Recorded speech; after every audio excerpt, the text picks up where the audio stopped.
How to underline in Google Docs without tags and with the tags. So just let's start with the video. We are going to show you the easiest way. So before we start, I request you, if you like this video, hit the like button, subscribe my channel, and don't forget comments below. Okay, so let me open Google Docs.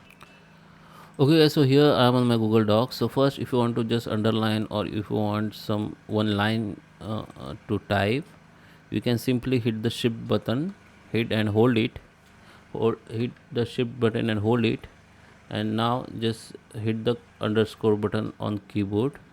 Okay, so you can see this line has been created, or you can use as per your requirement, or you can simply insert the horizontal line from here.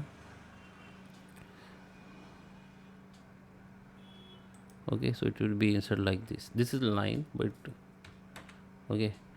And another way, if I type any text here like netcash web text zone, if you want to underline this text, just select it, and you can use this option underline, then it would be underlined, or you can simply select the text and click Control plus U, then this underline has been happen.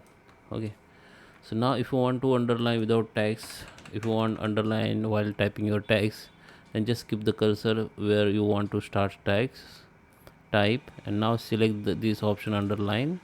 Now you can type your text like this. Okay, so I hope you like this video. Please subscribe me. Thank you for watching.